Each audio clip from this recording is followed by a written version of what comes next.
Hey guys, and welcome back to the official Sourcing with Kian YouTube channel. So you've decided on the products that you want to source from China, and now you just want to arrange that first sample from your supplier. Well, this is the video for you.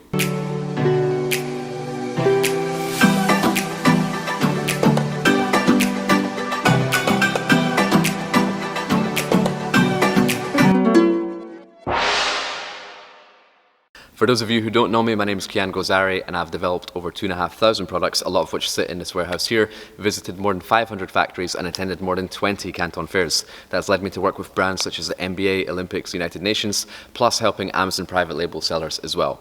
Now, the purpose of this channel is to help you master the art of sourcing products from China. So if you're new to the channel, make sure you hit the subscribe button down below and tap the bell, ding ding, to turn on post notifications so you can stay up to date of the latest of what's going on in China.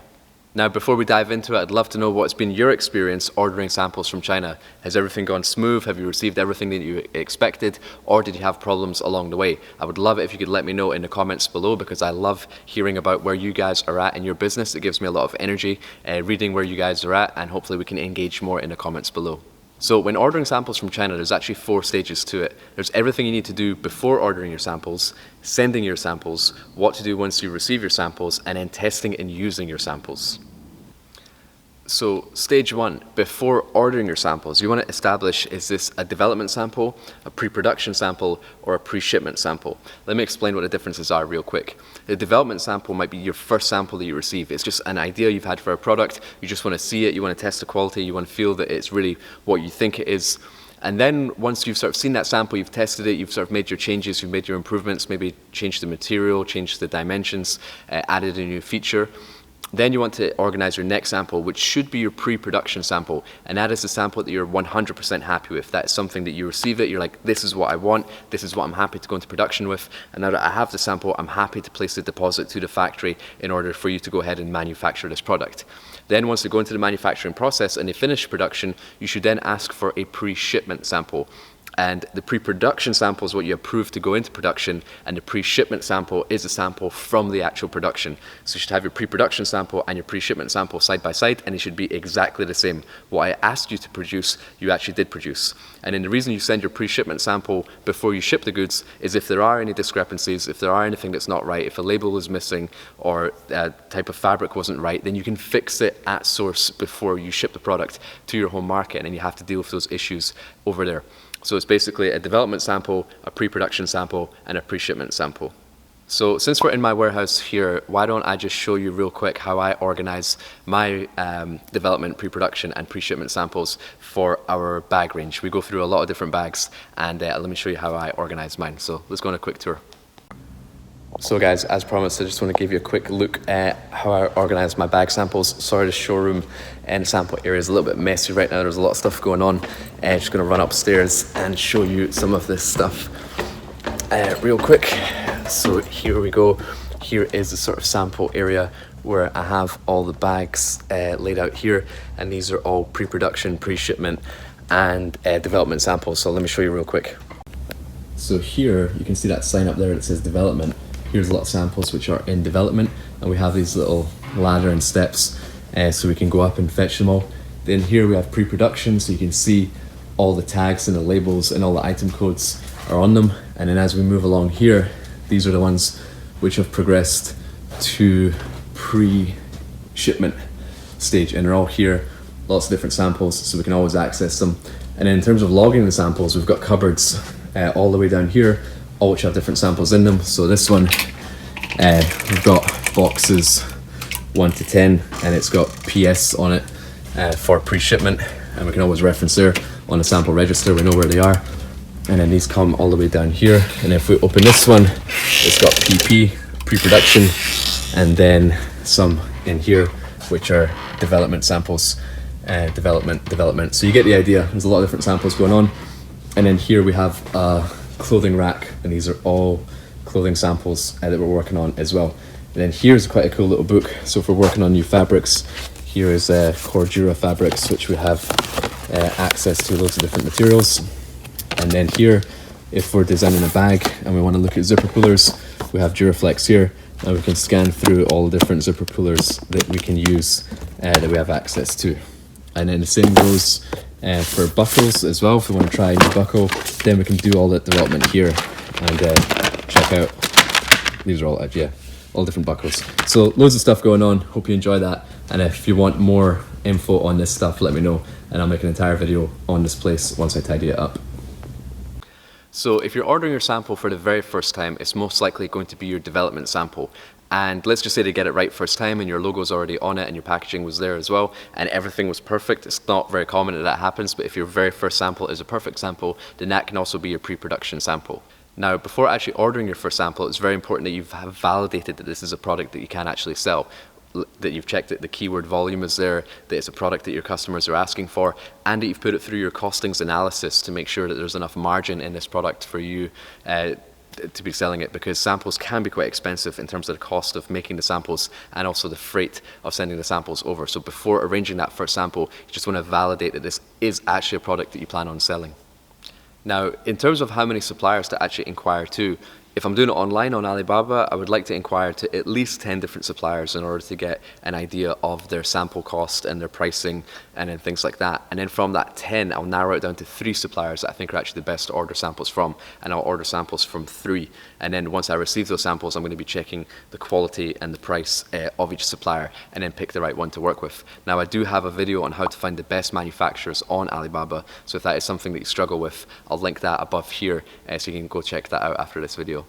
Now, I always like to request my logo on the first sample as well, just depending if there's not a high setup cost for the printing method. Now, the printing of your logo, depending on what the product is, it could be screen printing, it could be embroidery, it could be a heat stamp, whatever. It could be a patch, which is sewn on. So it's always a lot easier just to request your logo on that first sample as well, because once you actually confirm that sample that this is something that you like and you want to order, then you have to go and arrange another sample with your logo on it. So you may as well send the logo file first to those first 3 suppliers, just to get an idea of their printing quality as well, because you might find that you like the sample and you like the product, but then once you receive it with the printing of the logo, that the logo printing wasn't very good. So that's also something you want to check for. So always send your logo file as well for that first sample. And the same actually goes for packaging as well. When I ask for that first sample, I would also like to see it in the correct packaging format as well, just because you don't want, depending on how big and bulky the packaging is, if it's just a hang tag or a swing ticket, it's not going to add much to the size or the weight of the actual sample. But if it's going to be in a big color box as well, you also want to see that just to get an idea of the print quality on the sample as well. Because as I said, once you select the right manufacturer you want to work with, then they have to go and do that process for you again once you want to see your packaging. But there can be sometimes a high setup cost or high print cost in order to have custom packaging on.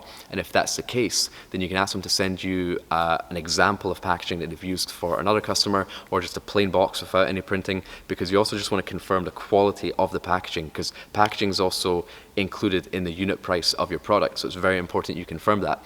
For example, if you've got a product which fits in a box, checking the thickness of the box is something very important, because if the box is too thin and it crumbles, then that box will arrive at a customer damaged. However, if it was a nice quality box which it survived the air freight, then you know this is a good quality box you also want to use for your order. So that's something you also have to consider. You want to be sending the logo files and the packaging files as well, depending on the cost as well. Now, stage 2 is actually sending the samples, and samples can take 3 to 5 days to arrive to your home country, depending on the courier that you're using. Now, it's always very important to ask the manufacturer to get a quote sending the sample using their courier, because in China, SF Express is a popular one, and it can be very cheap sometimes for them to send it. So always ask them to get it priced up, but it's also important you price it up as well. It could come in a little DHL carry bag, depending on the size of your sample. You could use other companies as well, like TNT, depending on where you're located, another DHL slip, then DHL box. Then, you know, there's loads of different sizes and ways that you can send these samples, but very important you get your supplier to price it up, and you also price it up, because sometimes your account might be cheaper, sometimes their account might be cheaper, and depending on the size and the volume of what you're sending, that does add up and make a big difference. Now, it's very important that you don't pay import duty on your samples when they send them over and send them through customs. And to avoid this, on the documentation, you want to tell your supplier to write on the documentation of the samples, samples of no commercial value, $1, just so that when it goes through customs, they know it's a sample. And to further that, you can also get a big tag on it that just says sample, and stick that on the product as well, because you don't want customs to think you're actually purchasing this product and they're going to charge you import duty on it. Just make sure it says samples of no commercial value, $1.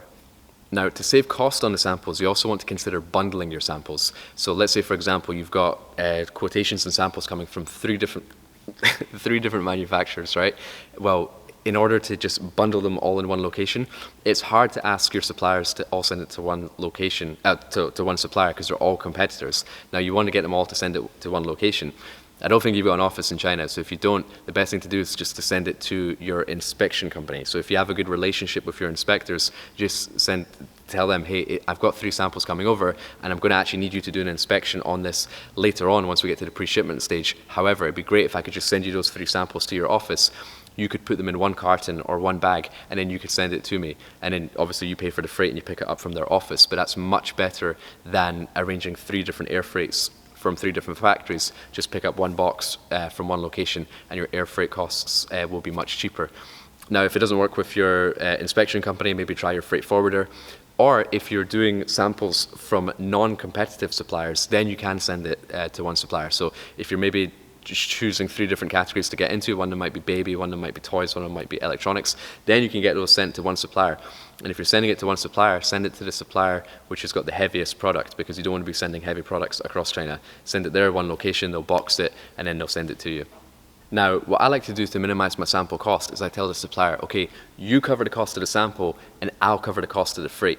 So at least they cover that and I'm covering the freight, so we're working together and we're showing that we're both serious about this. Now, if they say no, which can sometimes happen, I'll say, okay, fine, I'll cover the cost of the sample and I'll cover the cost of the freight. However, once I place the order to you, once I confirm the order, I'm going to deduct that sample cost, both the sample cost and the freight, from the order value.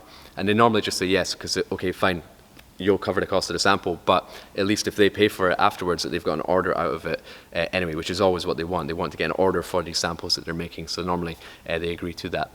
But remember, sample costs can vary greatly if a mold is required in order to develop your samples. And a mold is an entirely different topic in itself. I could do an entire video on your mold costs and how to develop a mold and who to work with on molds and like life cycles of molds. There's so many different things that we can talk about regarding product development and molds. So if you would like to see a video on molds, let me know in the comments below, and we can really geek out about that product development process. But one comment on molds is not going to make me make a video. So if you do really want to see that, please go crazy in the comments, let me know, and I will make a video on that for you guys. And while you're at it, if you are getting value from this video, please smash the like button for me real quick, and I would greatly, greatly appreciate that. So stage 3 is all about receiving your samples. Now, I'm a firm believer, and if you want to have a big brand and if you want to have a big business one day, you have to do all the little things properly from day one. So I'm a firm believer in the phrase, how you do anything is how you do everything. And why I say that is that it's very, very important to log and record all the samples you receive. Now, that might sound very boring or very tedious, or if you've only got like 1 or 2 samples coming in, you're like, why do I need to log these samples? Well, as you aspire to grow this big brand, and over time and months and years that go by, you're going to start to receive a lot of different samples from a lot of different suppliers. And if you don't have a good way of storing them, like you saw, I showed you in the cupboards earlier, but also logging them as well, then so much information, so much data that you've received from so many samples can just go missing. So it's very, very important to have a very good method of logging all the samples that you receive, because you're going to be receiving development samples, pre-production samples, pre-shipment samples from many different orders, from many different suppliers, over many different categories, over time, over the next few years. So it's very important you log it properly from day one. I'm going to show you a very quick screen share of how I log my samples, and I've made a little template for you guys, so let's jump into that real quick, and this will also be available for download too. Okay guys, how we doing? So I just want to give you a very quick screen share of how I log my samples here. So every item we do has an item code. So this is just for sleeping bags alone. You can see up here the tab is sleeping bags, but we've got a tab for samples out, signed out, pre-shipment, pre-production, development, what's on the wall, what's on the rail, and then here's just sleeping bags. So we've got tabs for everything and it's enabled to find products quickly. However, for you guys, I think you just want to start with one tab. It doesn't matter about all these ones at the top. This is a key criteria which you need: your item code, what's the item description, the supplier. I've blocked that out because that's top secret information. and then the date of which you received the sample. You saw the cupboards, what number the cupboard is, which shelf number it is, and then the purchase order number associated with those items, and then whether it's a pre-shipment, development, or pre-production. So that's the way I organize it, and I made a nice little template for you guys as well in Google Chrome, which I'll make available for download in the link in the description of this video. So if you want to grab this, this is all sort of pre-filled out for you. and then you can just sort of apply this for any samples that you receive. So the sample type, we've got pre-production, pre-shipment, and development, and it's kind of like the traffic light system. Develop is a no-go, pre-production, like it's amber, and then pre-shipment is good to go. And then if you have various people in your company, different buyers, you want to associate the buyer's initials next to it, your item code, what's the description of the product, the supplier name. I actually just made these names up, so don't go looking for these companies. The date received the samples, the location, it might be in your office or it might be in your warehouse or wherever, the purchase order number associated with those samples, and then the comments on those samples. Is it tested and approved? Is it awaiting inspection? Is it still in development? And then from here you can just basically build this out. So I will make this available to you guys in the link in the description. Just click below and you'll be able to get that. If it's not available for any reason, it means I've not been able to figure out how to build a landing page website for you guys to download it. So make sure you join the Facebook group Sourcing with Kian and just ask for it there, and I'll post it there as well. All right, let's get back to the video. Now, it's also very, very important how you test your samples and how you inspect your samples when you receive them as well. And it's very important that you test them for the purpose that they're being used. I could probably do an entire different video on product development process, but what I would like to say is that whatever sample it is you're receiving, like, okay, let's say this is my outdoor brand, right? Whenever I was developing these products, I would go and test it in the mountains. Like if I'm doing a camping and outdoor backpack, well, I'm hiking in that backpack. If I'm doing a tent or a sleeping bag, then I'm sleeping in that sleeping bag and in that tent. And I've got some photos here to show you as well of the product actually in use. And these are actually the development samples. So I'll use it on the hill and I'm like, okay, this product was great. However, the water bottle pouch wasn't big enough, or there wasn't enough room for a sleeping bag in the backpack. And it's things like this that you find out once you actually use and test the product. And it's not even for like advanced products as well. Even if you're doing something as simple as a coffee mug, you want to be filling it up 5 times, drinking hot water out of it to make sure that, okay, the handle doesn't fall off, that the paint doesn't fall off, that the mug doesn't chip, all that sort of stuff. You have to absolutely thoroughly test it yourself. And it starts with testing that initial development sample. For my travel brand Veltra, which I'm going to be launching soon, I took the backpack into the hottest conditions. I took it quad biking in the desert in Dubai, and I also took it snowboarding in a cold climate in the Dolomites in Italy. Now that was the same sample, and the reason why I did that is I know people are going to use this bag in hot and cold conditions. But for me personally, I've tested it to make sure that the buckles don't melt in extreme heat and they don't crack in extreme cold. Same with the zipper and the fabric and all that sort of stuff. I've tested it myself, so I know it's fit for purpose. Now, after you've tested it yourself, if you want, you can also pass it to a third-party quality control company, maybe Intertech or SGS, and they can give you official certification if you need that. It's always good and very, very important to do that before confirming the order, but you might want to do it on your sample as well. So it's very, very important once you receive it that you test your sample for purpose and test it very, very thoroughly. Now, it's always important before requesting the sample to state all the improvements that you want to make on it. But if you're like me, when I receive a sample and I like to test it, I actually find out new things that I like about the product after I've used it. So it can annoy manufacturers sometimes because they were like, oh, we wanted all the information at once, we wanted all the information from day one. However, after using it, you have further ideas and further ways you can improve it. So once you test and you receive the product, make sure you note down and you communicate to the supplier effectively, all right, this is how we want to actually improve the product, and these are further changes that we want to make. And then you request that second sample with the improvements that you've made from the first sample. But after you've communicated this information, it's also very important that you ask the manufacturer what is the cost, or what are the costs of these changes as well, because you also don't want to overprice your product. You want to make sure that these changes are actually within your target price as well. Sometimes you can actually improve the product without actually increasing the price as well. Certain features don't actually add much cost to the product, but do add a lot of value to the consumer. So stage 4 is now after testing your samples. Now that you've evaluated your samples, it's now time for you to pick your favorite. Now, it's not as simple as saying, okay, I'm going to go for the one of the highest quality or the one of the cheapest price. Depending on you, your brand, and your business, everyone's going to be a little bit different. Some people are going to be more quality focused, some people are going to be more price focused. So it's really up to you, depending on you and your strategy, which supplier and which sample you want to work with. Now you want to basically communicate any changes or improvements you wanted to make to the sample, as well as now sending them all your logo files if you didn't already the first time. So you want to be sending them your label requirements, your hang tag requirements, your packaging requirements, and all your logo files, your Pantone colors, all that sort of stuff. So now the next sample they can make for you is the pre-production sample. The next sample is going to be the one that you're going to be confirming your order with. And if you gave them all of that the first time and they made it right and perfect the first time, then great, you're good to go. Now, something which is very, very, very important is that you should not be placing a deposit or confirming an order to a factory without having a sample in your hand that you're 100% happy with. Wait until you receive that sample and then give the deposit and the order to the factory, because if you give them the deposit without having something that you're confirmed that you're happy with, you're opening yourself up to a whole host of problems. So once you have that sample in your hand, which you're 100% happy with, you're now ready to go. You just need to do your factory checks, place your order, confirm your order, and now you're good to go. I know you're going to kill it with that product, and congratulations. Now, if you would like to work with me on a one-to-one basis, you can book a coaching call at the below link, which will appear here, which is just calendly.com/sourcing with Kian, and we can go over your sample process, your pricing, your suppliers, your negotiation, any of that fun stuff. It'd be great to connect with you and work with you there. And if you are new to the channel, if you like this sort of stuff, please make sure you subscribe down below and tap the bell to turn on post notifications. If you're on Facebook, I've got an awesome sourcing community called Sourcing with Kian, where we all help each other out. That'll pop up here. And as well, if you're on Instagram, you can connect with me there, where I am Kian_JG.